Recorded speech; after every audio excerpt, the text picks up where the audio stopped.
The gate agent had already called security when the pilot stepped out of the cockpit and looked at the boy's hands. Not his ticket, not his face, his hands.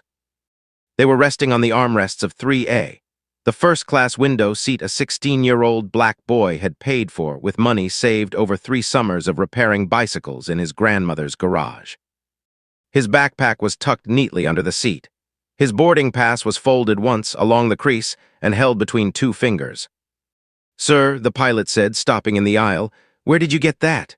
The boy looked down at the small brass object in his palm.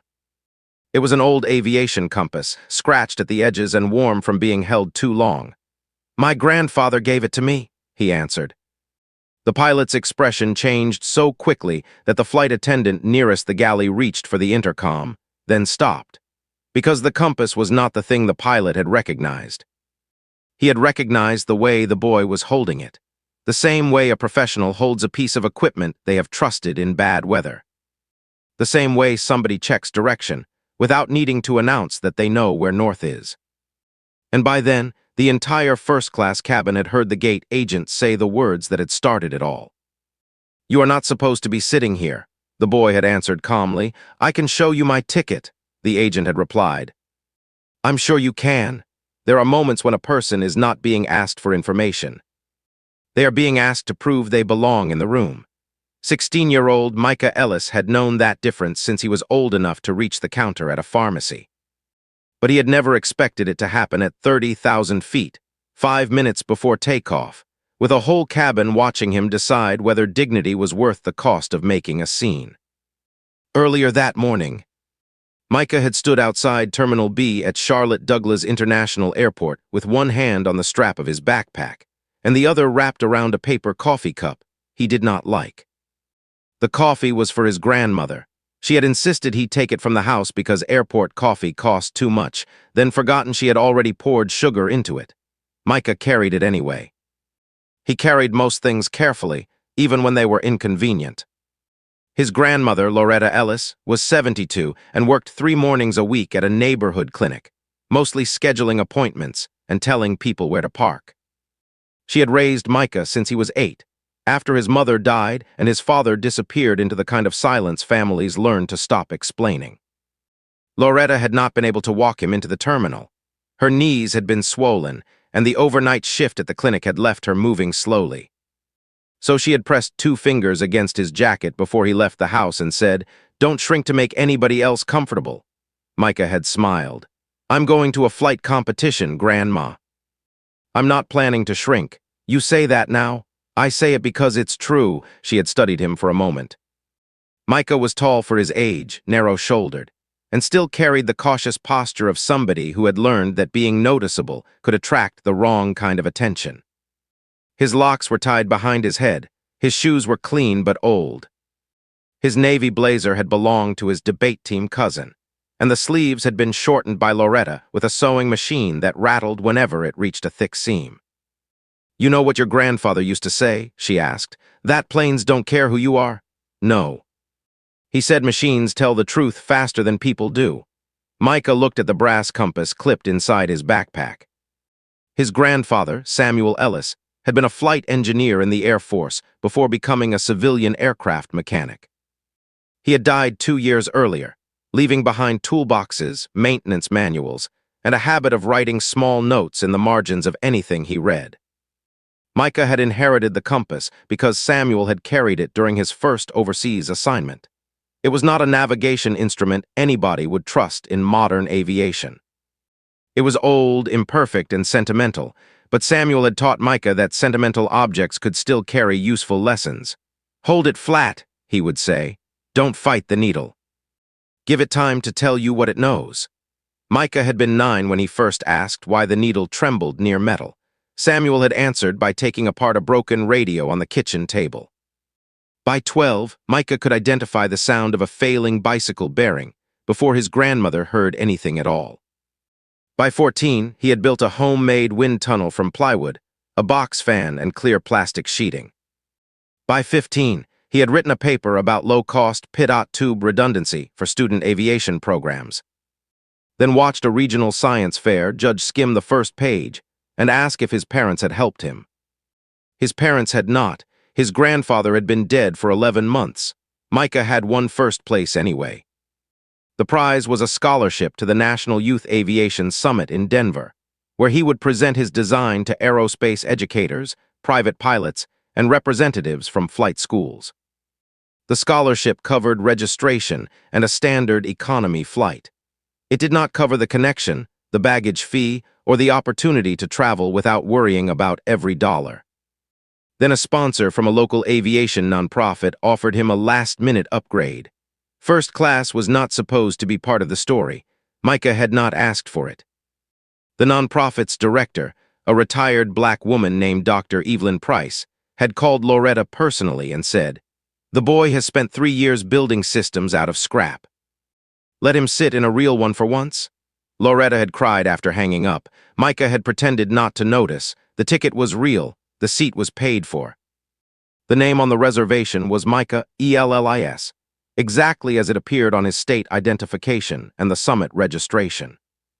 He carried the confirmation email, the boarding pass, and a printed letter from the nonprofit in a clear plastic folder. He carried all three because his grandfather had taught him that being right and being able to prove it were different forms of preparation. At the airport, the first person who noticed the folder was a woman in a gray wool coat standing in the security line. "You headed somewhere important?" she asked. "Denver, business or pleasure, competition," she smiled. "You competing in what?" "Aviation systems." The woman's smile stayed in place, but the interest behind it thinned. "That's so," Micah nodded. He had learned not to over-explain. People often heard confidence as arrogance when it came from somebody they had already underestimated. At the gate, he found a seat near the charging station and opened his laptop. He reviewed his presentation notes while the airport moved around him in waves of rolling luggage, announcements, and impatient footsteps. His project was called the Ellis Independent Airflow Warning System, though he had shortened it to EIAWS, because his grandfather had once said that no engineer should make a useful idea suffer under a dramatic name. The system used inexpensive pressure sensors and a simple cross-checking algorithm to alert student pilots when a PIDOT reading was inconsistent with other flight data. It was not intended to replace certified equipment. It was designed for training aircraft, where a low-cost warning could give a young pilot more time to recognize a dangerous instrument failure. Micah had spent months testing it in cold weather and humid air. He had found a flaw in his first design, rebuilt the sensor housing, and documented every failed trial.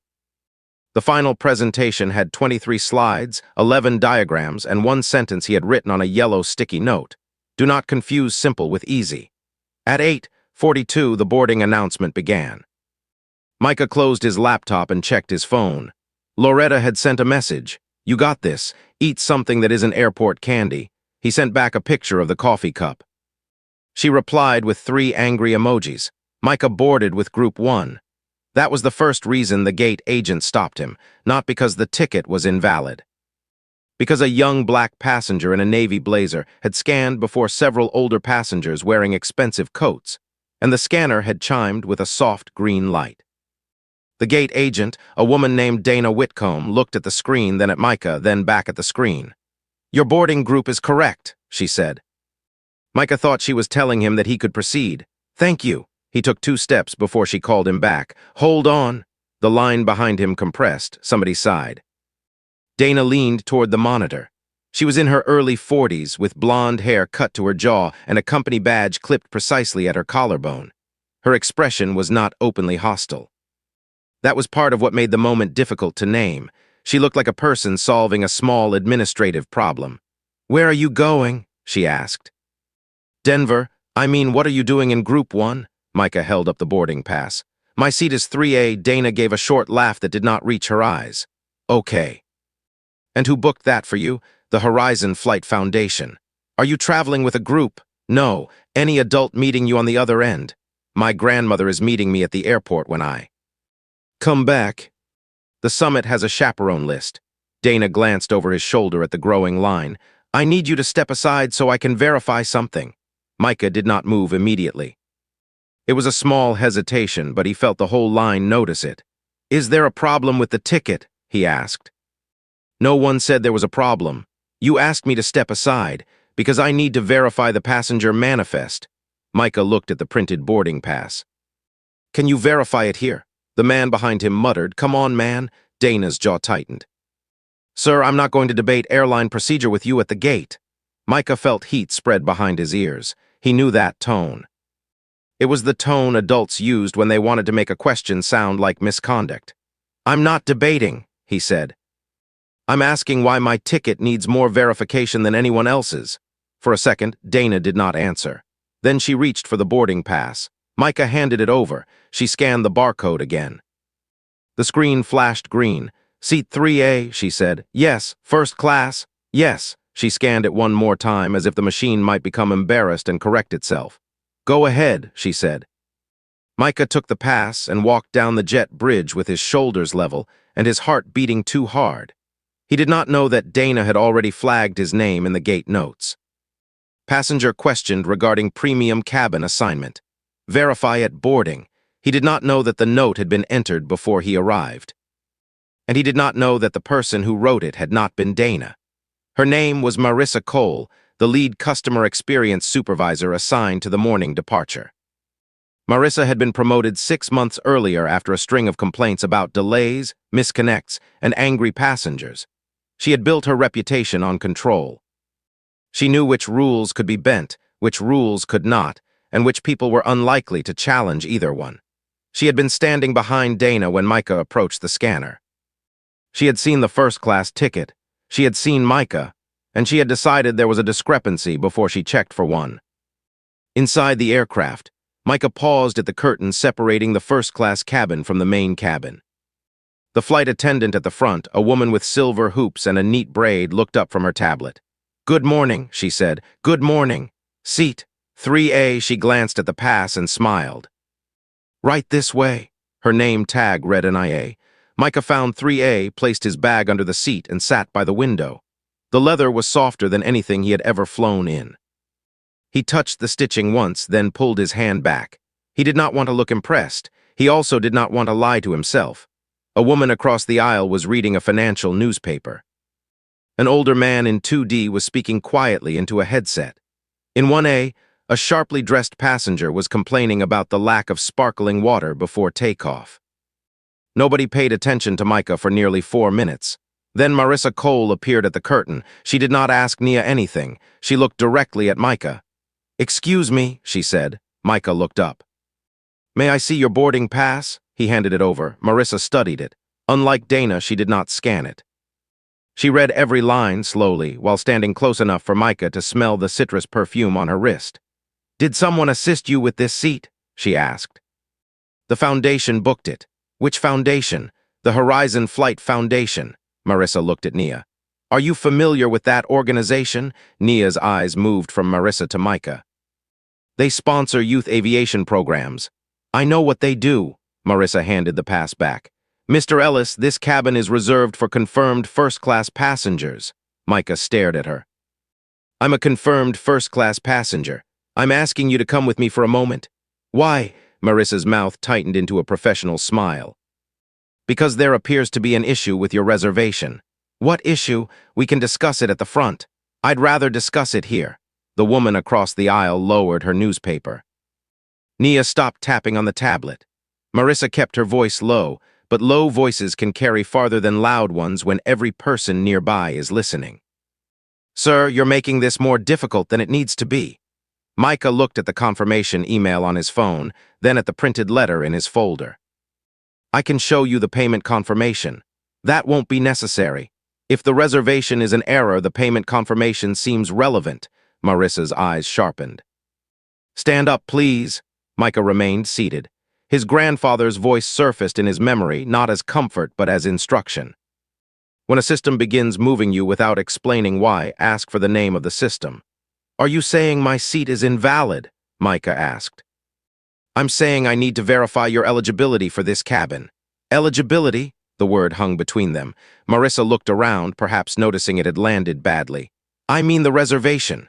No. You said eligibility, Nia spoke softly. Marissa, the manifest shows him in 3A. I can read the manifest. Then what are we verifying? Nia's question was gentle, but it was still a question. Marissa turned to her. Please don't undermine me in front of a passenger. Micah stood, not because Marissa had convinced him. Because he could feel the room tilting towards spectacle, and he wanted to keep the spectacle from becoming a charge against him. He picked up his folder. I'll come to the front, he said. But I want my boarding pass back. Marissa gave it to him. At the same moment, a voice came over the aircraft intercom. Good morning, everyone. This is Captain Andrew Reed. We'll be departing shortly for Denver. Micah froze for half a breath, not because of the name. Because the captain's voice had a faint rasp at the end of each sentence, and Micah recognized it from an online aviation panel he had watched 3 times while researching turbine engine icing. Captain Reed had spoken at a virtual conference about cockpit decision-making under uncertainty. Micah had submitted a question. The captain had answered it on air. You don't need perfect information to make a safe decision, he had said. You need to know which uncertainty matters most. Micah looked toward the cockpit door. Marissa noticed. Keep moving, she said. In the aisle behind them, a man in a charcoal suit lifted his phone and began recording. Micah saw it. Nia saw it too. Nobody stopped him.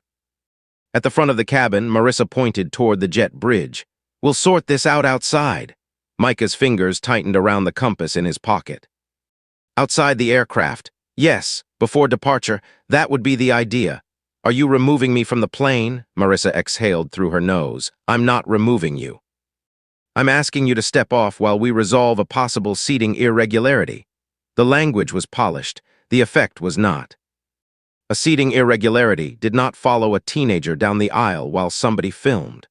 A seating irregularity did not require a supervisor to stand between a child and the seat printed on his ticket. Micah looked at Nia. Can you confirm that 3A is my assigned seat? Nia looked at the manifest on her tablet. Yes, she said. Marissa turned sharply. Nia. It is, Nia repeated. Micah nodded once. Then I'm not leaving unless you tell me the specific reason. The cabin shifted around him. The older man in 2D removed his headset. The woman with the newspaper folded it in half. Even the passenger complaining about sparkling water stopped looking at his phone. Marissa's professional expression thinned until it was almost gone. Mr. Ellis, I'm going to ask you one more time to follow me, and I'm asking one more time for the specific reason. A pause. Then Marissa said, This cabin is not the place for this conversation. Micah looked at the rows of expensive seats, the polished wood, the white linen, the tiny glasses waiting on trays. If the ticket is valid, it became the place when you asked me to leave it. The man in the charcoal suit kept filming. Nia lowered her tablet. And from behind the cockpit door, Captain Andrew Reed heard the exchange. He had not yet seen Micah's face. He had only heard one sentence. If the ticket is valid, it became the place when you asked me to leave it. The captain opened the cockpit door. That was when he saw the boy's hands. Captain Reed had been in the cockpit reviewing the flight release when the sound of an argument reached him through the open door. He had not intended to intervene. Cabin issues were usually handled by the customer experience team.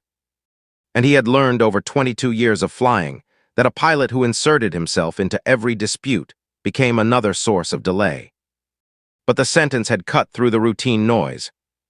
He stepped into the aisle and saw Micah standing beside the forward galley, his folder tucked against his ribs. Marissa Cole facing him with the rigid patience of somebody who had already decided the conversation was over. Then Micah turned slightly and the compass slipped from his pocket. It landed against his palm. He caught it without looking. Reed saw the movement, not a lucky catch, a practiced one. The boy's thumb covered the hinge. His index finger steadied the lid. He checked the needle, then closed the compass with a quiet click. Reed stopped. His grandfather had taught him that movement. Samuel Ellis had taught him a dozen small habits during a joint maintenance program at Peterson Field, years before Reed became a captain. Hold the compass flat. Protect the hinge. Never trust a reading you have not allowed to settle. Reed had not seen Samuel in almost 15 years, but some people remain recognizable through the tools they leave behind. Mr. Ellis, Reed said. Micah looked up. Yes, Captain. The use of his title made Reed glance at the boy again. You know who I am? I watched your panel on abnormal indications. Marissa stepped in. Captain, we're handling a seating verification. Reed did not look at her. Why is he standing in the aisle? There may be a reservation discrepancy. Is there? Marissa's face tightened. That's what we're confirming. Reed extended a hand toward Micah's folder. May I? Micah hesitated, then passed him the printed letter. Reed read the first line, Horizon Flight Foundation. Sponsored participant, Micah Ellis, National Youth Aviation Summit, premium cabin courtesy of the Amelia Grant Fellowship. At the bottom was a signature he knew, Dr. Evelyn Price. Reed had flown with her once during a medical relief operation in New Orleans. She had been a young aerospace engineer then, one of the few women in the room who could make a senior officer admit his calculations were wrong without raising her voice. He turned to Marissa. Where is the discrepancy? Marissa held up the boarding pass. The passenger is 16, traveling alone, and assigned to first class through a third-party sponsor. We need to confirm the upgrade was authorized. Did you check the reservation record? Yes. What does it say? First class, paid or complimentary? Complimentary. Authorized, Marissa's eyes flicked toward the tablet. The record indicates it was issued through the Foundation's corporate account. So there is no discrepancy, she lowered her voice. Captain, the issue is not simply the ticket. We have a policy regarding unaccompanied minors in premium cabins. Micah said, I'm not listed as an unaccompanied minor. The summit has a youth travel waiver. Marissa looked at him. You don't need to correct me. I'm not correcting you, I'm telling you what the document says. Reed noticed the boy's voice. No tremor, no bravado, just fatigue carefully contained. He turned toward Nia. Do we have the waiver? Nia tapped her screen. Attached to the reservation. Then why is he being asked to leave the aircraft? Marissa took one breath, slow and controlled. Because the manifest was changed this morning, after a last-minute cabin reassignment. And we were instructed to verify any sponsored premium passengers before departure. By whom? Operations. Which person in operations? Marissa's lips parted, then closed. That hesitation told Reed more than her answer would have. Before he could ask again, the boarding door chimed. A voice from the jet bridge announced that the final passenger was approaching. Marissa turned to Nia. Ask him to step off. Reed's voice was quiet. No. The word did not fill the cabin. It did not need to. Marissa stared at him. Captain, he is a ticketed passenger in an assigned seat. If you believe there is a safety or legal issue, state it clearly. If there is not, he stays. Marissa's cheeks colored. You're making a customer service matter into a cockpit matter? No. You brought a customer service matter into the aisle during boarding, in front of the cabin, after confirming his ticket was valid. The man in the charcoal suit lowered his phone a fraction. Micah looked at the captain, but Reed was watching Marissa. He knew the look on her face, not guilt, calculation.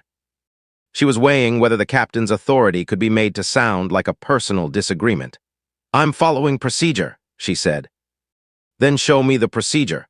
I don't have to produce internal guidance in the cabin, then take him back to his seat. Marissa's hand tightened around the tablet. Captain, I was told this passenger may have been misissued a seat by a vendor. If I allow him to remain and we later discover the upgrade was fraudulent, the airline is exposed. Reed finally looked at Micah. Did you purchase this ticket yourself? The Foundation did.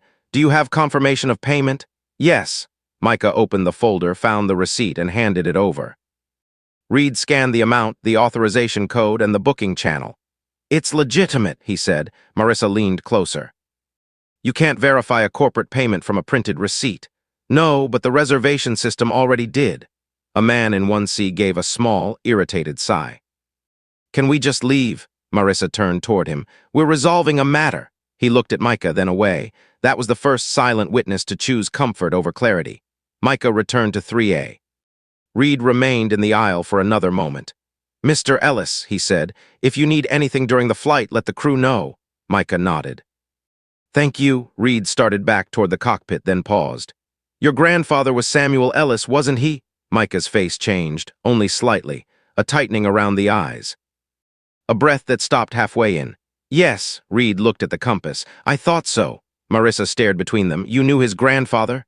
No is a strong word, Reed said. He kept an aircraft alive that 3 other shops had written off. And he once told a room full of officers that their maintenance schedule was designed by people who had never opened a panel. Micah almost smiled. That sounds like him.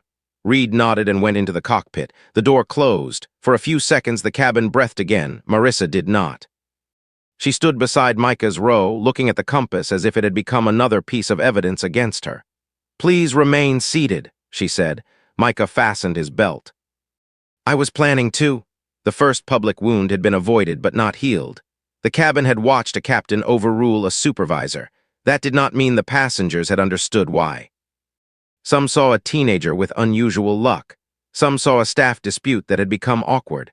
A few saw the shape of something uglier and decided not to name it. Micah looked out the window as the aircraft pushed back from the gate. His hands were steady now. His stomach was not. He had imagined this trip many times. In those imaginings, he arrived at the summit, presented his system, answered difficult questions, and called Loretta from the hotel to tell her the good news. He had not imagined being asked to prove that a seat with his name on it belonged to him. He had not imagined the captain knowing his grandfather. And he had not imagined Marissa Cole taking the seat across the aisle for the entire safety demonstration, watching him as if the real problem had not been solved, only postponed. When the aircraft climbed through 10,000 feet, Nia came down the aisle with water. She placed a bottle on Micah's tray. "I'm sorry," she said quietly. Micah looked at her. "For what? For having to stand there? You didn't make me stand there. I should have said something sooner." Micah glanced toward the galley, where Marissa was speaking to another flight attendant. "Why didn't you?" Nia folded her hands around the service cart handle. "Because people who speak too soon sometimes lose the ability to speak at all." Micah understood. He did not like that he understood. "Are you in trouble?" "Not yet." The answer was honest enough to make him look away. Nia lowered her voice. "Your grandfather worked on a DC-9 at Piedmont, didn't he? Before I was born.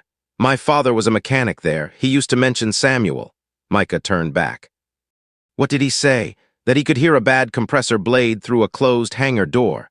Micah smiled for the first time that morning. "That sounds more like a story than a fact. Most good facts become stories when people repeat them long enough." Nia moved on, but the sentence stayed with him. At cruising altitude, Micah opened his laptop. He tried to review his opening remarks, but the words blurred. His attention kept returning to the phrase Marissa had used. "Verify your eligibility for this cabin." He typed it into a blank note, then stared at it. The plane moved through a pocket of turbulence. A cup rattled in its holder. The older man in 2D gripped the armrest, then pretended he had not. Micah closed the laptop. He took out the compass and placed it flat on the tray table. The needle swung. It trembled. Then it settled. Nia saw it as she passed. "Still works. Mostly. Mostly is a dangerous word in aviation. It depends on what you need it to do." Nia gave him a thoughtful look. "You really are Samuel's grandson." Across the aisle, the woman with the newspaper watched the exchange. Her name was Helen Grant. She was a partner at a transportation law firm in Denver, and had been silent during the boarding dispute because she had convinced herself that the captain would handle it. She had noticed the man filming. She had noticed Marissa's language. She had noticed that Micah never once raised his voice. She had also noticed that she had not helped. At 34,000 feet, the flight continued west. On the ground in Charlotte, Marissa returned to the gate office and called her manager. "I need to report an interference issue," she said. Her manager, Paul Weller, was already dealing with a delayed connection. "What kind of interference?" The captain overruled a verification request in the premium cabin. "Was the passenger legitimate?" "Technically," Paul paused. "Technically, he was a sponsored minor. The ticket was valid. But there may be a policy concern." "Did the captain say there was a safety concern?" "No." "Then why are you reporting it?" "Because the request came from operations." "Who in operations?" Marissa looked at the internal message on her screen. The instruction had come from a regional vice president named Grant Holloway, who had been traveling on the same flight until his seat was changed at the last minute due to an equipment swap. Grant was not the airline's highest-ranking executive, but he was close enough to senior leadership that people answered his calls quickly. The note from Grant was short. "Please ensure cabin integrity on the Denver departure. There has been concern regarding unauthorized premium access by sponsored travelers. No name, no policy number, no explanation." Marissa had interpreted it as an instruction to be vigilant. She had also heard Grant complain the previous week that the airline's premium cabins were becoming too casual. That phrase had stayed in her mind. Too casual. She had not asked what it meant. She had understood anyway. Paul sighed. If the ticket was valid, close the issue. He challenged me in front of passengers. Who did? The passenger. How old? 16. Paul was quiet for a beat. Marissa, don't make this bigger. She looked through the office window at the empty gate. The strange thing was that she had not felt powerful while Micah stood in the aisle. She had felt watched.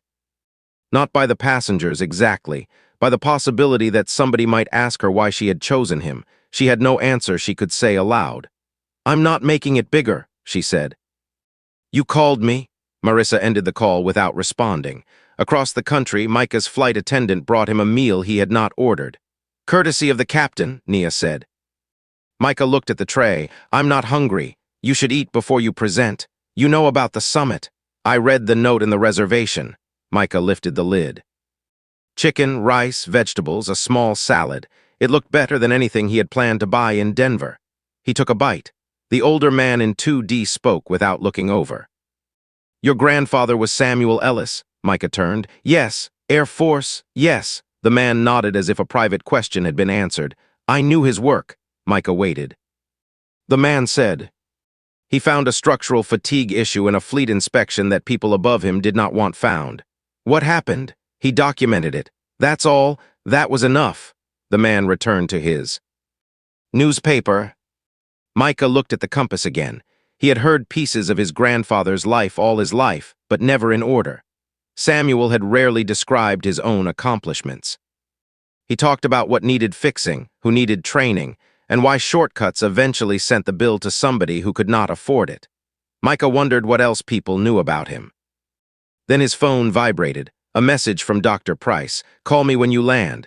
There is a problem with the summit. Micah read it twice. He typed, what kind of problem? The reply came almost immediately. Not by text. He stared at the screen until it went dark. 20 minutes later, the passenger across the aisle leaned toward him. You're the boy from the gate, she said. Micah looked up. I'm sorry, the one they tried to move. Yes, she held out a business card. Helen Grant, transportation attorney. Micah accepted it. Are you recording? He asked. No. I should have. Why are you telling me? Because I watched you get questioned and I told myself it was none of my business. Micah did not know what to say. Helen glanced toward the aisle. The person who recorded it may have captured enough to matter. Does it matter? It might. I don't want a lawsuit. I didn't say lawsuit. People hear attorney and think lawsuit. Helen gave a small, embarrassed smile. People hear 16-year-old and think helpless. Micah folded the card and put it in his folder. Helen sat back. For a while, neither of them spoke. Then the captain's voice came over the intercom again. Ladies and gentlemen, we're expecting a little weather ahead, nothing outside our operating parameters. The ride may become uneven for a few minutes. Micah looked toward the cockpit door. The aircraft entered the clouds. The first jolt was mild. The second lifted a spoon from a tray. The third made the overhead bins groan. Nia secured the cart and instructed everyone to remain seated. Micah watched the flight attendants move with practiced calm. He watched the wing flex beyond the window, disappearing in gray cloud. Then the captain's voice returned, but this time it was not an announcement. Cabin crew, take your seats. The tone was different. Nia's face changed. She looked at Micah's tray table at the compass lying flat beside his untouched salad and then toward the cockpit. The aircraft dropped, not far, not enough to cause panic, but enough to turn a cup of water into a silver arc in the air. The liquid struck the tray, splashed across the compass, and made the needle spin. Micah caught the compass before it slid away. Nia saw his hand move, so did Helen. So did Marissa, who had been standing in the galley despite the captain's instruction. Put that away, Marissa said. Micah looked at her. It's wet. I said put it away. It's not affecting anything. You're not authorized to have loose objects on the tray during turbulence. Micah slowly closed the lid. Marissa's eyes remained on him. The turbulence lasted less than 4 minutes, but when it ended, the cabin had acquired a new question. Why had Marissa been watching the compass instead of the passengers? And why, when the plane leveled out, did Captain Reed call for the lead attendant by name? Marissa, cockpit? The request came over the crew handset, not the public intercom. Nia heard it. Micah did too, because he had learned to notice sounds that did not belong to the background. Marissa remained still. Now, Reed added. She glanced toward Micah before picking up the handset. Yes, Captain. Bring the reservation file. Her eyes narrowed. The file, whatever you used to question the passenger. There was a pause. Understood. Marissa entered the cockpit. The door closed behind her. Micah watched the thin line of light beneath it. Helen leaned across the aisle. Do you know what's happening? No. Does this happen often, being asked to leave a seat? She looked ashamed. No. The other part? Micah touched the edge of his folder. I don't know. At the front of the aircraft, Reed held out his hand. Show me the instruction. Marissa opened the internal message on her device. Reed read it without speaking. Who sent this? Grant Holloway. Was he on this flight? He was supposed to be. Did he name the passenger? No. Did he cite a policy? No. Did he tell you to remove anyone? Marissa's gaze dropped. He told me to ensure cabin integrity. That phrase has no operational meaning. It had meaning to him. Reed looked through the windshield at the clouds ahead. Did you believe the passenger was unauthorized? I believed the assignment needed to be checked. You checked it. I checked the ticket. You checked the ticket before asking him to leave. Marissa said nothing. Reed did not raise his voice. You saw a black minor in a first-class seat and decided the ticket was less credible than your assumption. Her face flushed. That is not fair. Fair is not the standard I'm using. Accurate is. Marissa stared at the message. She wanted to tell him that she had been doing what people like Grant Holloway rewarded. She wanted to explain that 3 months earlier a passenger had accessed a premium cabin with a stolen boarding pass, and senior leadership had blamed the gate team for not noticing. She wanted to say that every complaint landed on staff below her, while every instruction arrived vague enough to deny later. She wanted to say she had been afraid. But fear did not excuse the exact direction she had aimed it. I'll document the incident, she said. You'll document what happened, not what you wish had happened. Reed returned the device. And you'll apologize to the passenger. Marissa's head lifted. Now, before we land, she hesitated, if he refuses to accept it, then you will have still said it. Marissa left the cockpit. Micah was looking out the window when she approached. The clouds below had broken apart, revealing the pale grid of farmland. From that height, every road seemed deliberate. Mr. Ellis, she said. Micah turned. I owe you an apology. He waited.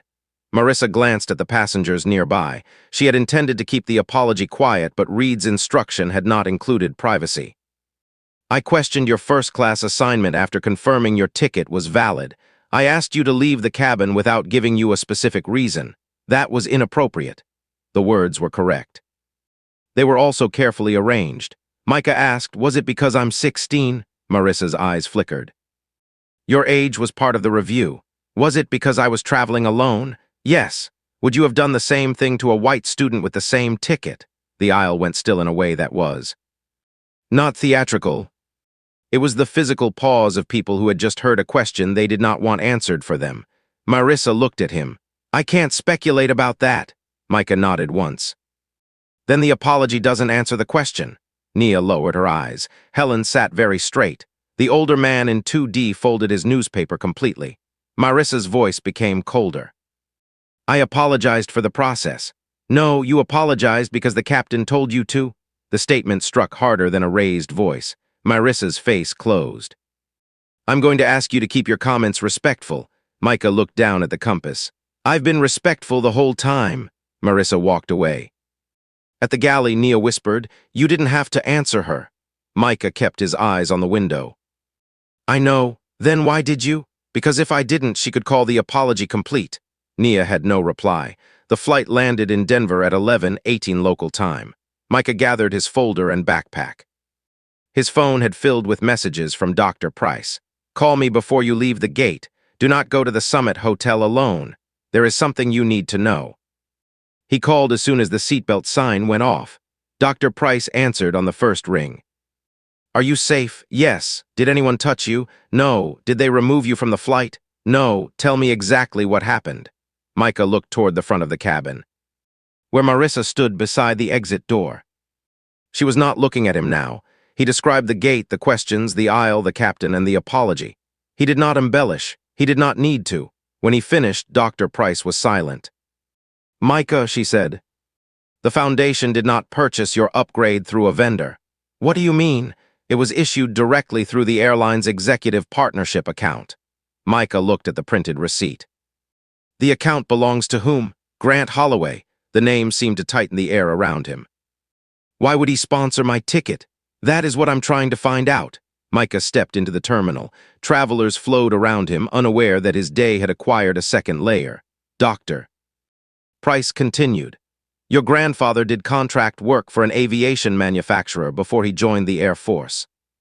He developed a maintenance reporting system that was later absorbed into a corporate safety program. Grant Holloway's father was one of the executives who opposed it." Micah stopped walking.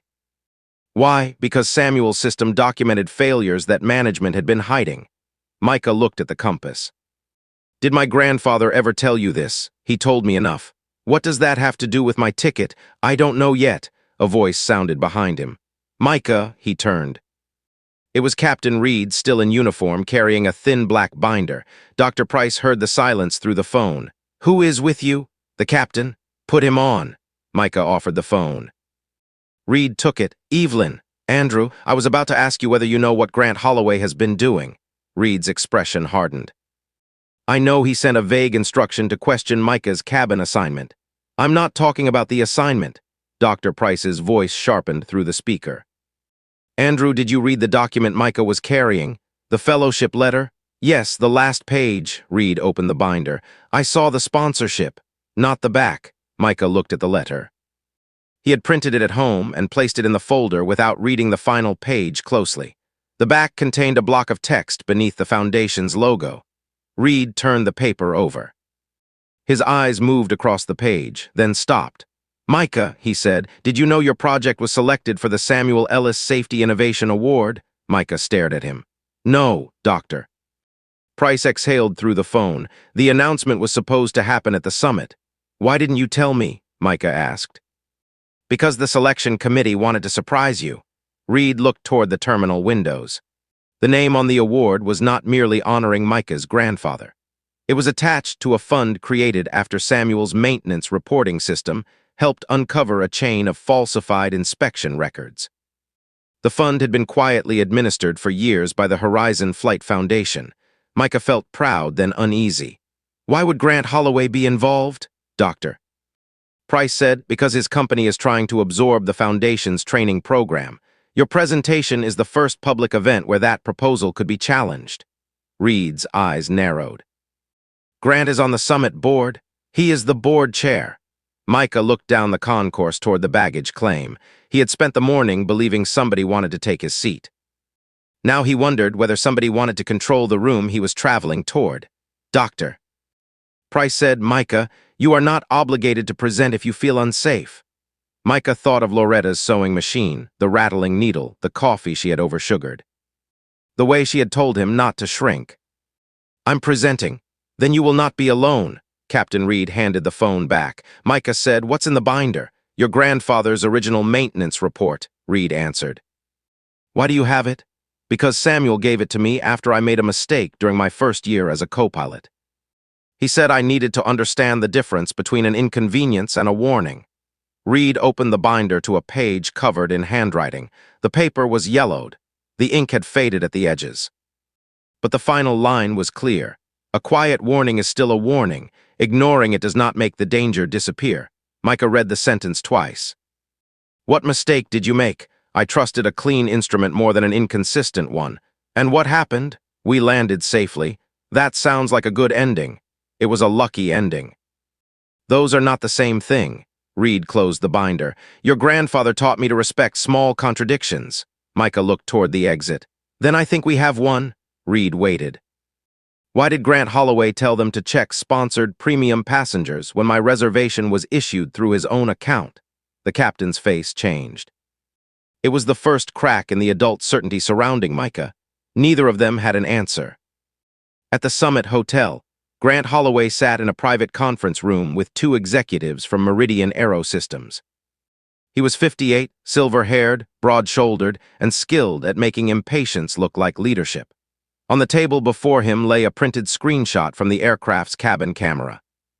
Micah standing in the aisle, Marissa beside him, Captain Reed emerging from the cockpit.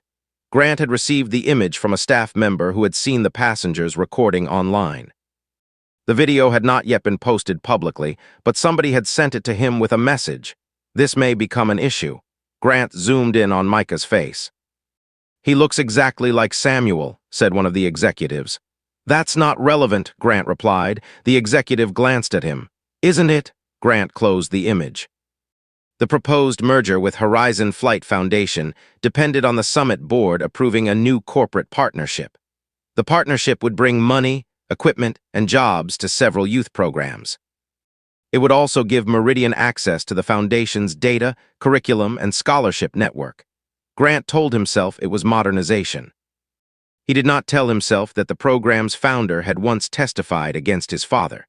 He did not tell himself that the Samuel Ellis Award was being announced before the board vote. And he certainly did not tell himself that Micah's project had won, because it represented the exact kind of independent, low-cost engineering Meridian had dismissed for years. A staff coordinator entered the room. "Micah Ellis has arrived." Grant leaned back. "Good, bring him to the registration desk." "Dr. Price is with him." Grant's fingers tapped the table. "Then bring both." At the registration desk, Micah noticed the banner before he noticed the people. "Welcome to the National Youth Aviation Summit." Below it, in smaller letters, "Innovation. Access. Responsibility." A volunteer handed him a badge. Micah clipped it to his blazer. The name was printed in bold. Micah ELLIS underneath his role. Student presenter, EIAWS. He had taken 3 steps when a man in a tailored gray suit approached. "Micah." "Grant Holloway." Micah recognized him from the photographs on the summit website. Grant extended his hand. Micah shook it. Grant's grip was firm but not friendly. "I'm sorry there was confusion on your flight," Grant said. Micah looked at him. "Were you involved?" A faint smile appeared. "Involved is a strong word. That's the second time someone has said that to me today." Grant's smile faded. Dr. Price stepped beside Micah. "Grant, perhaps we should discuss this privately." "No need, we're all professionals here." He looked at Micah's badge. "Your grandfather would have appreciated that." Micah felt the compass inside his pocket. "What would he have appreciated?" "Professionalism." "Did you know him?" "Of course." "Then you know he disliked vague instructions." Grant's eyes hardened. Dr. Price intervened. "Micah has had a long morning." Grant turned to her. "And the board has a full afternoon. His presentation is scheduled for 4. "It is. There may be a slight change." Micah's stomach tightened. "What change?" Grant addressed Dr. Price, not him. "The board is considering moving the student showcase to the end of the program." "That puts it after the vote," Dr. Price said. "Scheduling is fluid. The award announcement is tied to the showcase. Then the announcement may also move." Micah looked between them. The flight had not been an isolated humiliation. It had been the first sign of a larger effort to move him out of the place where his work could be seen. Grant looked at him again. "Unless, of course, you would prefer to present at the executive session." "What's the difference?" "The executive session is smaller, more technical. Less intimidating." Micah understood the insult beneath the courtesy. A public showcase gave him witnesses. An executive session gave Grant control. "What time is the executive session?" Micah asked. 2:30, and the showcase, possibly 6. "Possibly," Grant's smile returned. "Schedules change." Micah looked at Dr. Price. She did not tell him what to choose. That was one of the reasons he trusted her. Micah turned back to Grant. "I'll present at 2:30. Grant's brows lifted. "Good. Then we can resolve any questions without putting you under unnecessary pressure." Micah nodded. But as Grant walked away, Micah noticed something on the folder Grant carried. A red tab. The same red tab appeared on a stack of documents being delivered to the boardroom. He could not read the title. He did not need to yet. He had seen the way Grant held the folder. Too tightly. Like a man carrying the one contradiction he could not afford to drop. The executive session took place in a room with no windows. There were 12 chairs around a polished table, 2 screens on the wall, and a pitcher of water nobody touched. Micah sat beside Dr. Price at one end. Grant sat opposite him, flanked by the Meridian executives and 3 members of the Horizon board. Captain Reed had not been invited. Neither had Helen Grant, although she had arrived at the hotel and asked whether the youth showcase was open to observers. A volunteer directed her toward the ballroom. She did not go. Something about Grant Holloway's careful smile had convinced her that the important conversation was happening elsewhere. In the small room, Grant began with praise. "Micah's work is impressive," he said. "Everyone here recognizes that." Micah kept his hands folded on the table. "Thank you, but impressive work must be placed in context. A training aircraft is not a laboratory. A warning system that produces false positives can distract a student pilot from the actual instruments." Micah nodded. "That's why the system has a confidence threshold." One of the Meridian executives leaned forward. "Explain the threshold." Micah opened his laptop. He had expected a technical question. He had not expected the file to fail to load. The presentation screen showed a blank desktop. Micah tried the cable. He checked the adapter. He opened the backup drive. Nothing. Grant looked at the board. "This is precisely the concern. The technical file may not be compatible with the summit's equipment." Micah looked at him. "The file is compatible."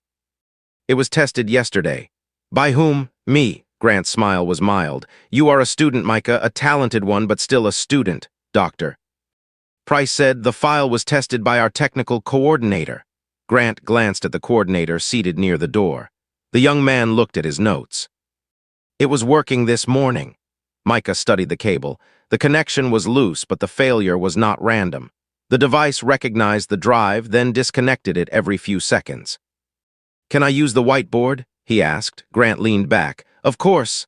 Micah walked to the front of the room and picked up a marker. He drew 3 circles. "Pitot pressure," he said. "Angle of attack." "Ground speed." He connected them with arrows. A normal warning system does not ask whether one instrument is wrong. It asks whether the relationship between instruments remains physically plausible. The Meridian executive folded his arms. "And your system determines that relationship with low-cost sensors, with sensors and a cross-checking model. How do you validate the model? By giving it bad data." A board member frowned. "You intentionally feed it bad data, controlled bad data. If the model only works with clean inputs, it isn't a warning system. It's a confirmation system." For the first time, one of the executives looked interested. Micah continued drawing. His handwriting was small and precise. He described the test conditions, the failure modes, and the reason he had rejected his first algorithm. He did not rush. He did not perform confidence. He simply knew what he had built. Grant interrupted twice. Both times, Micah answered without turning the question into a contest. At the end, the executive who had asked about validation said, "Why did you choose an inexpensive sensor array instead of a certified backup instrument?" "Because a certified backup instrument is better," Micah said. "But it is also more expensive. The schools I designed this for cannot replace every system with the best available equipment. They need an earlier warning using what they can afford." "That sounds like a funding argument. It's an engineering constraint." The room shifted, not dramatically. A pen stopped moving. A chair adjusted. Somebody who had been looking at the clock began looking at Micah. Grant said, "And if a school installs your system and a student relies on it instead of proper training, then the school has failed to explain the system's limits, or the system has created false confidence. Any tool can create false confidence if people do not understand it." Grant's eyes narrowed. "You sound very certain." "I'm certain about the limits. I wrote them into the design." Dr. Price watched Grant's face. The more Micah answered, the less room Grant had to reduce him to a gifted child with an attractive story. Then Grant opened the red-tabbed folder. "Perhaps we should discuss the origin of the design." Micah glanced at the tab. Grant withdrew a photocopy. "This is a technical concept submitted by Samuel Ellis in 1989. Micah's breath caught. He had seen the name before, but never the document. Grant placed it on the table. The paper described a maintenance reporting architecture that compared independent readings and flagged contradictions before they became failures. It was not the same as Micah's system. But the central idea was unmistakably related. Grant said, "Your project appears to rely heavily on your grandfather's unpublished work." Dr. Price sat forward. That is not an accusation. It is a question of originality. Micah looked at the document. The diagrams were faded. The language was formal and technical. At the bottom, a handwritten note read, "Concept requires low-cost adaptation for training environments." His grandfather had written that 37 years earlier. Micah swallowed. "I knew his general ideas," he said. "I did not have this document. Yet your design follows the same architecture." "I followed a problem," Grant's expression sharpened. "Did you?" "Yes.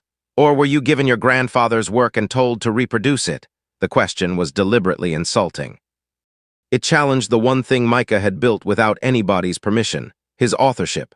Micah looked at Dr. Price. She was angry, but she did not answer for him.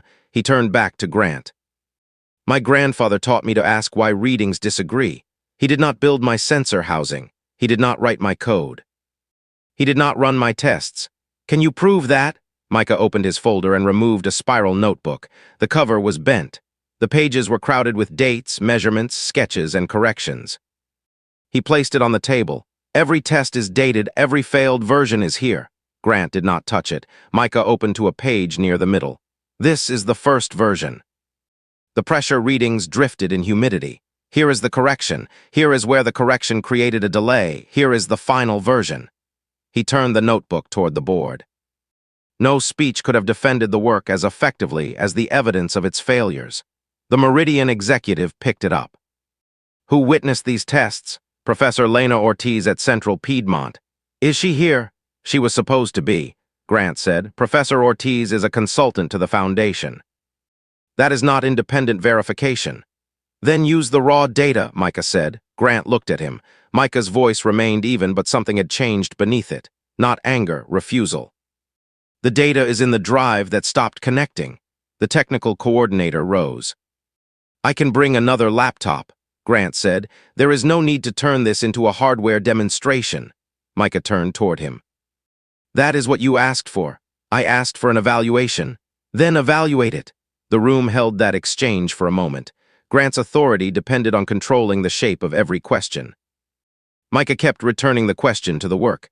A knock sounded at the door. The coordinator opened it. Captain Reed stood outside. Grant's face tightened. "This is a closed session." Reed held up a folder. "I was asked to deliver this to Dr. Price." "By whom?" "Me." Grant looked at Dr. Price. "You invited the captain?" "No." Reed stepped inside anyway. He placed the folder beside Micah's notebook. "Samuel's original report," he said. "And an email chain from the manufacturer's archive." Grant did not move. Micah opened the folder. The first page was the same maintenance reporting concept Grant had shown them.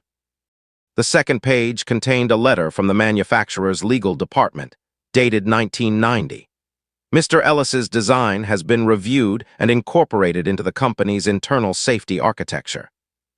Any future public use must be coordinated through corporate engineering." Micah read the line again. His grandfather's work had not been unpublished. It had been absorbed. Dr. Price took the letter. Her eyes moved quickly across the page. "Where did you get this?" she asked. "Samuel gave me a copy years ago. I found it in an old flight manual after hearing what happened on the plane." Grant's voice was quiet.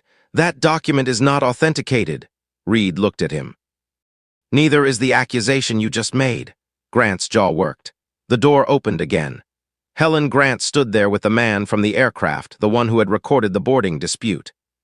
He introduced himself as Jordan Bell, a freelance photographer traveling to Denver for a conference.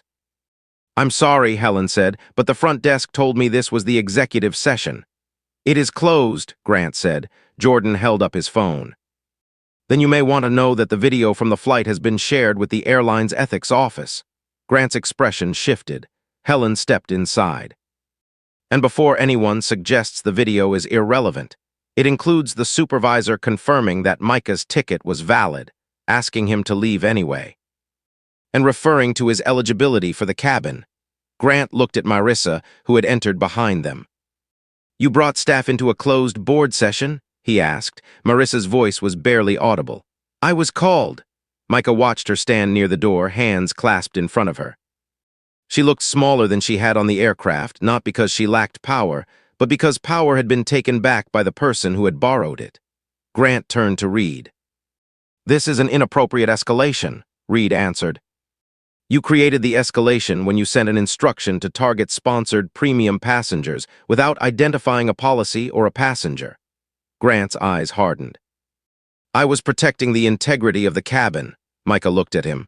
Why did you know my name before I arrived? Grant did not respond. Micah continued. You said you were sorry there was confusion on my flight. You knew it was me. Grant looked toward the folder. Dr. Price said, answer him.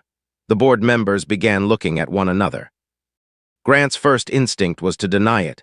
Micah could see the denial forming. It would be simple. He had received a passenger report. A staff member had told him. The summit had many moving parts. But Jordan Bell had the video. Helen had the language. Reed had the message. And Micah had noticed the red tab. Grant said, I was informed that a sponsored passenger might cause disruption. By whom? Helen asked. Grant turned on her. You are not a member of this board. No, but I am a transportation attorney, and I am sitting in a room where an adult executive is implying that a minor's presence is a disruption. Grant stood. The movement was meant to end the conversation. It did not. One of the board members, a retired airline executive named Paul Ingram, spoke for the first time. Sit down, Grant. Grant looked at him. Paul repeated, sit down. Grant did. The power in the room had not shifted completely, but it had stopped belonging to him alone. Micah closed the notebook. I have one question, he said. Grant gave a humorless laugh. You have had many. This one is about my project. That silenced the humor. Micah pointed to the 1989 document. My grandfather designed a system that looked for contradictions in safety data. I built a version for student pilots who cannot afford better equipment. If Meridian wants the foundation, why move my presentation after the board vote? Grant said. The schedule changed. Why? Because the board needs time for deliberation. Before or after hearing the project, your project is not the only factor, but it is the project attached to the award named after my grandfather. Grant's face revealed the answer before he spoke. Micah saw it, so did Dr. Price. The board members saw it a second later. Grant did not want the award announced before the vote, because the award would make the foundation's independence visible. It would remind the board that its most respected work had come from a program built outside corporate control. It would place Micah, a 16-year-old student, on stage beside Samuel Ellis's name, while Grant asked them to hand the program to the company that had once absorbed Samuel's work without credit. Grant had not tried to remove Micah from first class because of a seating policy. He had tried to move him out of sight, and when that failed, he had tried to move the stage. Micah asked, Are you afraid of what the board will hear? Grant's voice dropped. Be careful. Micah looked at the people around the table. He was tired. He had been awake since before dawn. His coffee had gone cold. His presentation file still would not load. He wanted Loretta. He wanted a room where he did not have to explain why he was there. But his grandfather's report lay open in front of him. A quiet warning is still a warning. Micah said, I am being careful. The board chair, Paul Ingram, reached for the red-tabbed folder. Grant, he said, what exactly is in this proposal? Grant did not answer quickly enough. Paul opened it. The first page described Meridian's proposed acquisition of the Horizon Flight Foundation's training program. The second listed projected revenues. The third showed a plan to convert the Samuel Ellis Safety Innovation Award into a Meridian-sponsored prize. The fourth page contained a clause transferring all Foundation-developed educational materials to Meridian for exclusive use. Dr. Price stood. You never disclosed the exclusivity clause, Grant said. It is a standard licensing provision. It transfers the curriculum. It protects the investment. It erases the Foundation's ownership. Paul turned pages. The room grew colder, not because of silence, but because people were finally reading what they had been asked to approve. Micah looked at the document and recognized a phrase from his own presentation. Low-cost, independent validation. Meridian had copied the phrase into its proposed curriculum without permission. He pointed to it. That line is from my project, Grant answered. It is a common engineering concept. It is a common concept. The wording is mine. Micah pulled up a photograph on his phone. It showed the yellow sticky note from his laptop, dated 3 months earlier. Do not confuse simple with easy. Below it in his notebook was the phrase Grant's proposal had used word for word. Helen looked at the screen. "Where did Meridian get the draft?" Grant said. "The Foundation circulated materials for review." Dr. Price turned toward him. "Not this draft," the technical coordinator spoke from the doorway. "Grant requested access to the student submissions last month." Grant's head snapped toward him. "That is not what happened. You asked me to export the abstracts for evaluation. You told me the board needed examples of program impact, and that is what they were." Micah felt the anger finally reach his chest. Not hot, not wild, clean. They had not only questioned his seat, they had questioned his mind, delayed his work, and quietly placed his language inside a corporate proposal. The disrespect had a pattern now. It was not one person being rude. It was a system deciding that his work could be taken more easily than his voice could be heard. Paul Ingram closed the folder. "Grant," he said, "leave the room." Grant stood again. "I am the board chair, not for the next hour." Grant looked at Micah. For the first time all day, he did not look confident. He looked at the boy as if the boy had become a witness he could no longer dismiss. Grant left. The door clicked behind him. No one applauded. The moment was too serious for applause. "Doctor." Price placed her hand over Micah's notebook. "You don't have to present today," she said. Micah looked at the blank screen. "Yes, I do." "Why?" "Because they kept moving the room." He closed his laptop. "Let's take it back." The public showcase began at 4:30, not 6. Paul Ingram made the change after Grant left the boardroom. He did not announce the reason. He simply walked to the ballroom stage, took the printed schedule from the event coordinator, and crossed out the old time with a black marker. "Put the student presenters first," he said. The coordinator looked toward the hallway. "Grant won't like that." Paul handed her the schedule. "Grant is not the schedule." By the time Micah walked onto the stage, the ballroom was half full.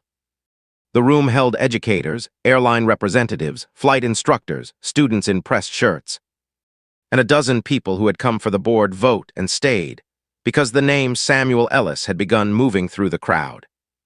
Captain Reed stood near the back wall. Nia stood beside him, still in uniform. Helen Grant sat in the third row with Jordan Bell, whose phone was no longer recording discreetly. "Doctor." Price introduced Micah. She did not mention the flight at first.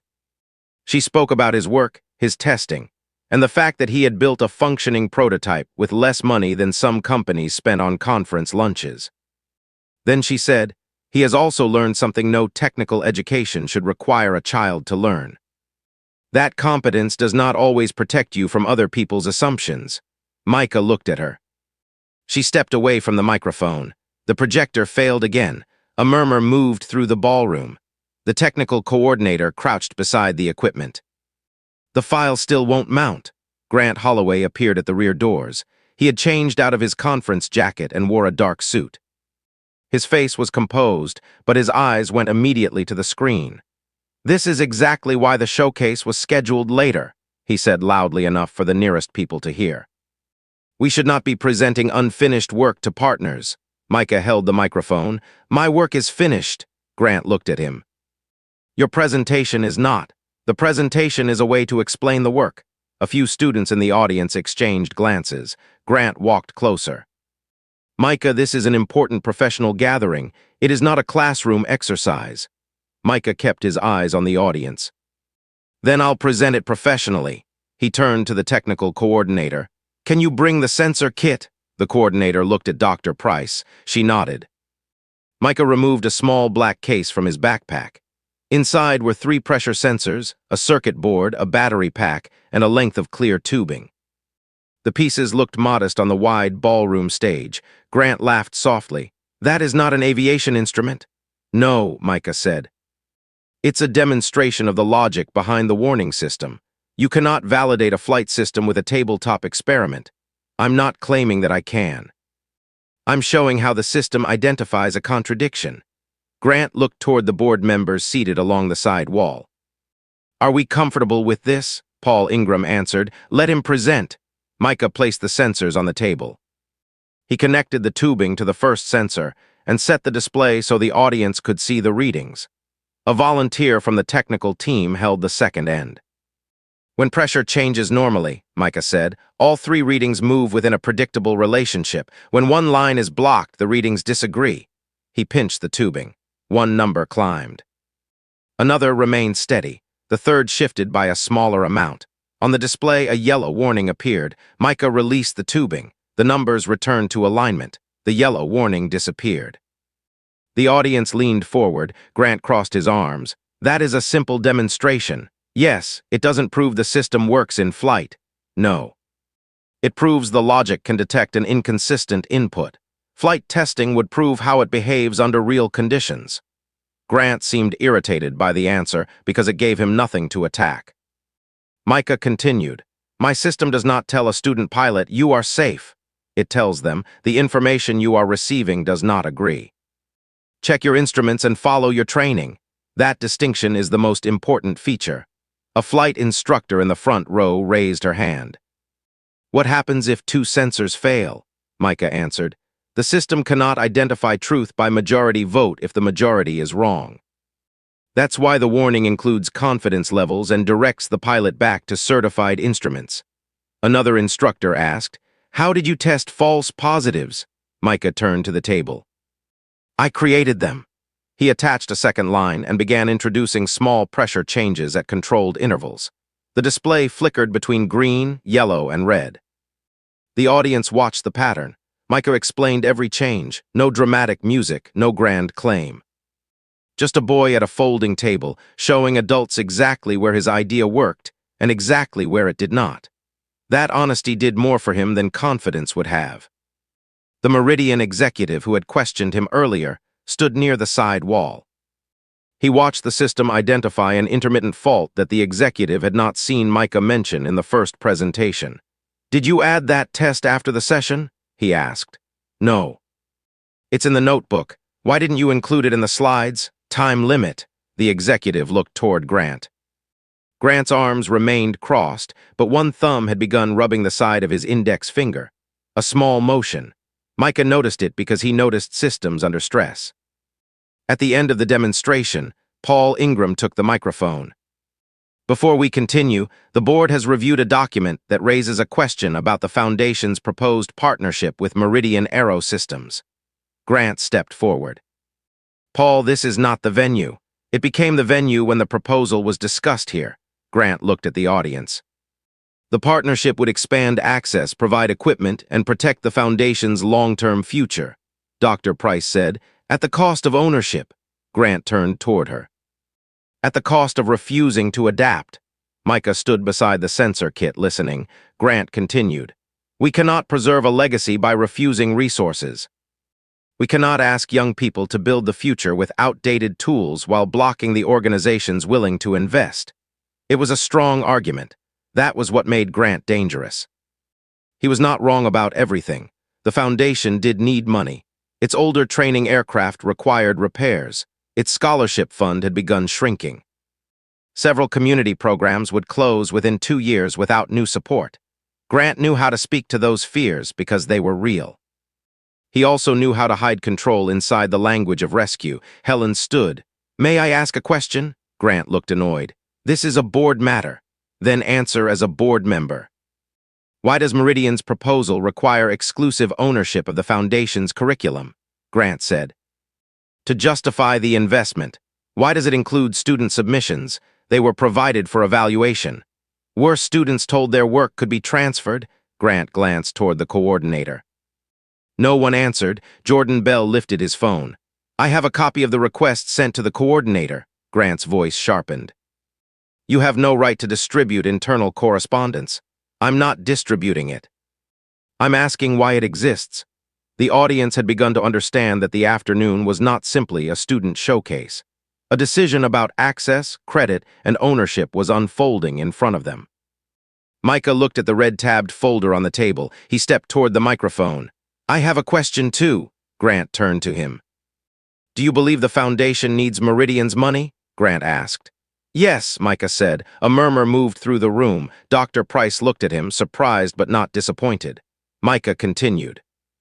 But I don't believe needing money means you have to surrender the work that made people care about you. Grant's eyes hardened. That is a very polished statement. My grandmother says polished things are still allowed to be true. Somebody laughed softly. The tension did not break. It became more human. Micah pointed to the screen, still blank. Meridian copied a phrase from my project into its proposal. The phrase is common, but the way it is used describes a curriculum I designed for public schools. If you want to fund it, we can discuss that. If you want to own it before I'm even old enough to sign a contract without a guardian, then say that plainly. The ballroom went quiet. This was not the kind of silence produced by surprise. It was the kind produced when people realize a young person has named the arrangement they were avoiding. Grant said, "No one is trying to take your work." Micah looked at the proposal.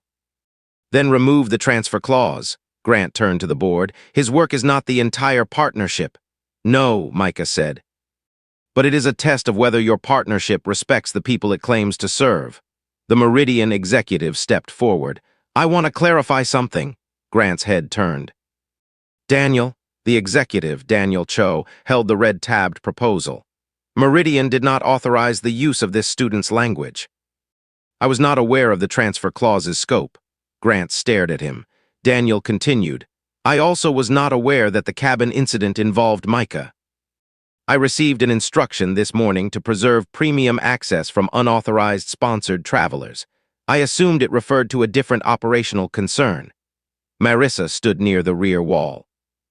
Her face had gone pale. Grant looked at her. She looked down. Micah saw the second contradiction. The instruction was not simply about him. It had been written broadly enough to make any action defensible, and narrowly enough to make him the target. Paul Ingram asked, "Grant, did you direct staff to question Micah's premium assignment?" Grant said, "I directed staff to protect the cabin. That is not what I asked." Grant's gaze moved across the room. Too many witnesses now. He could no longer rely on a private interpretation of a private message. "I knew he was traveling on a sponsored assignment," Grant said. "Why? Because I approved the account. Why did you believe the assignment was unauthorized?" "I didn't." The words came out before he could shape them. A few people in the audience reacted at once. Someone inhaled sharply. A chair scraped. Nia closed her eyes for half a second. Grant realized what he had admitted. Paul said, "Then why was he questioned?" Grant looked at Micah, his voice lowered. "Because there have been concerns about how the Foundation presents sponsored travelers." Micah's expression did not change. "What does that mean?" Grant did not answer. Helen did. "It means the concern was not the ticket." Micah felt the old heat behind his ears, but he kept his hands at his sides. Grant said, "You are interpreting a complex operational decision through a personal lens." Micah looked at him. "Your staff used my age, my ticket, and my seat." What part was complex? The question traveled through the room. No one needed to translate it.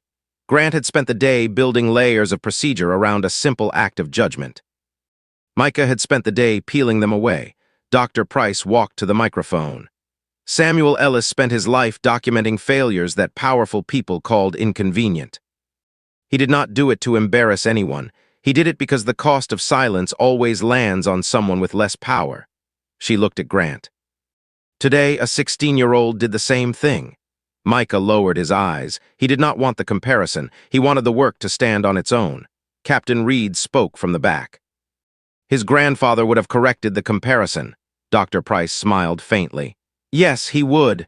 Reed stepped forward. Samuel would have said that the system showed an inconsistent reading. The rest of us had to decide whether to inspect it. The audience understood the metaphor, but Micah understood the warning inside it. A system had produced a contradiction. The first response had been to ask the boy to leave. The second had been to move his presentation. The third had been to question his originality. Each time, the people in power had hoped that moving the person would make the contradiction disappear. It had not.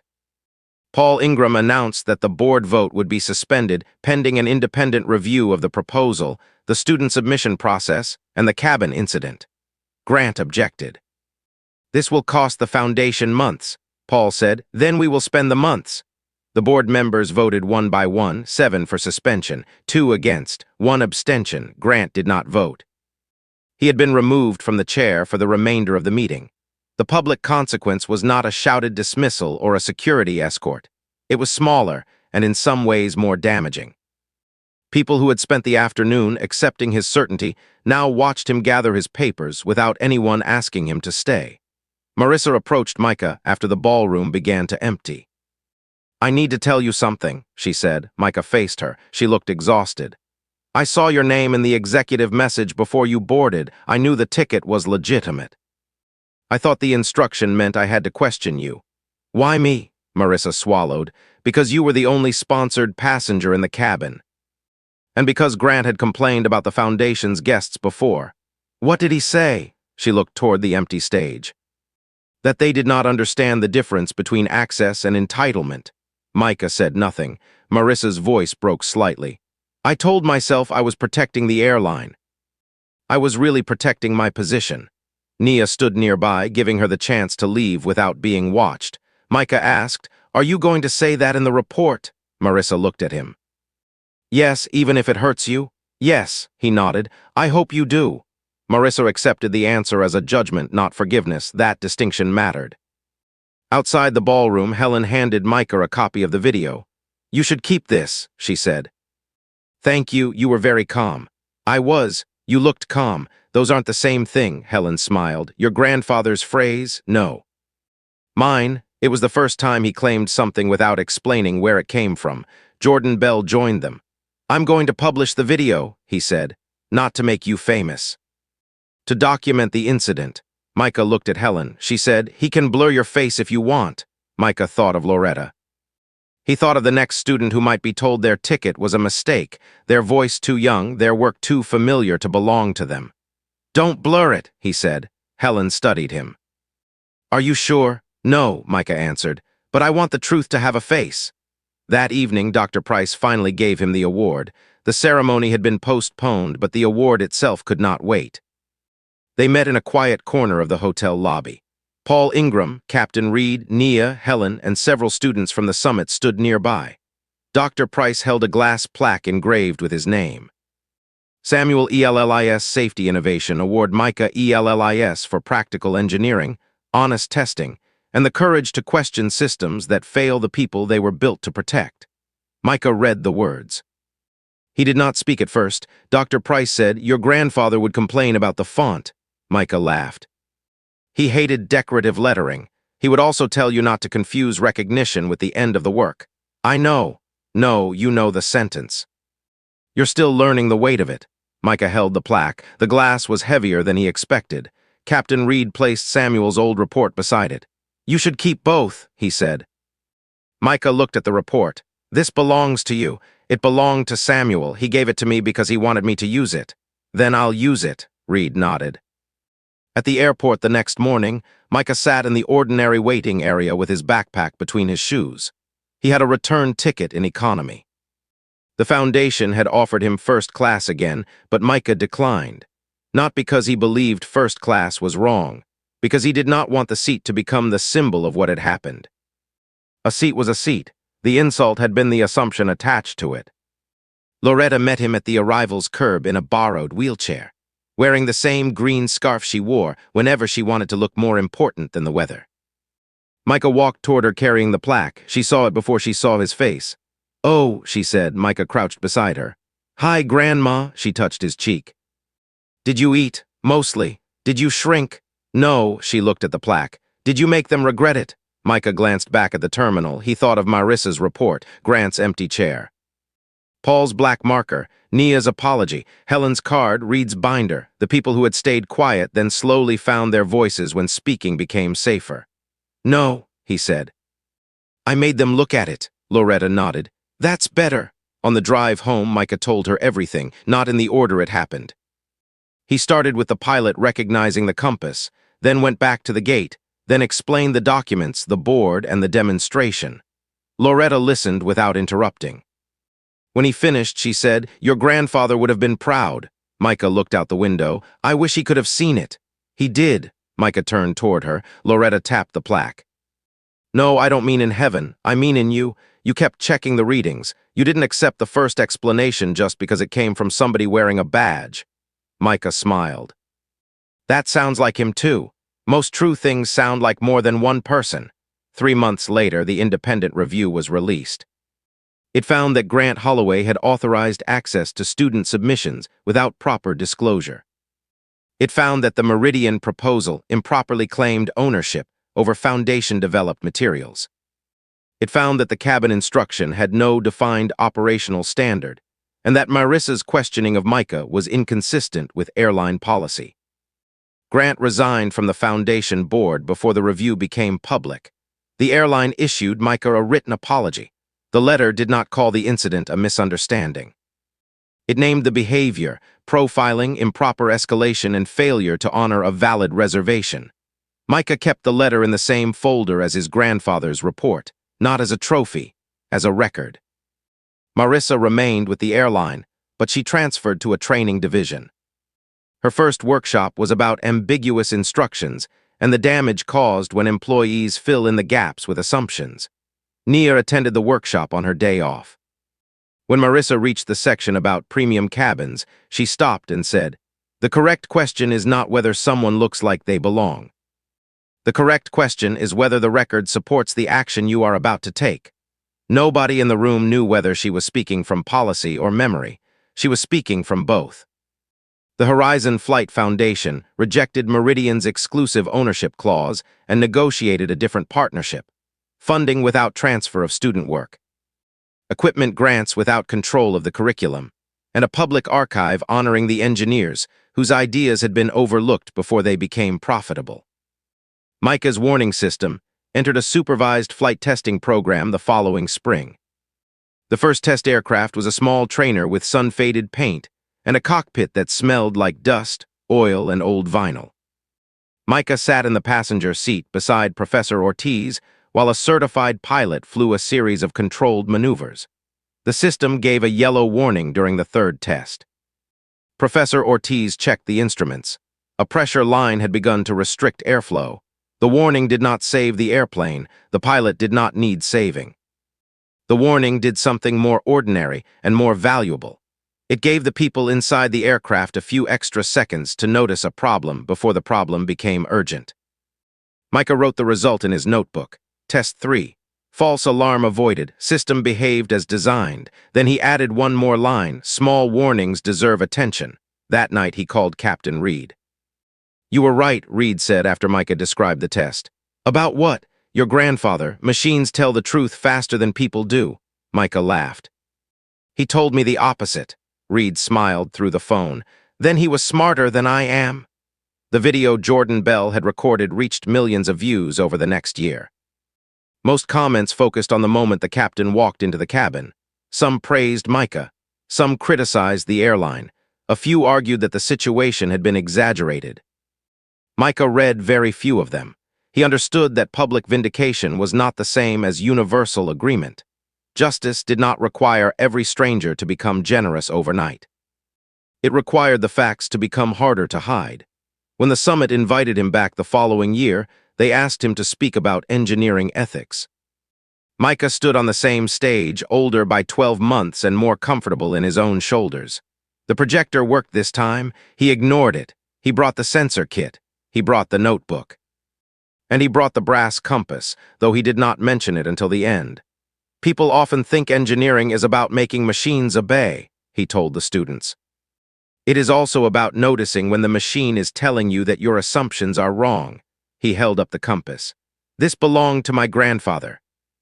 It is old, imperfect, and not approved for flight navigation.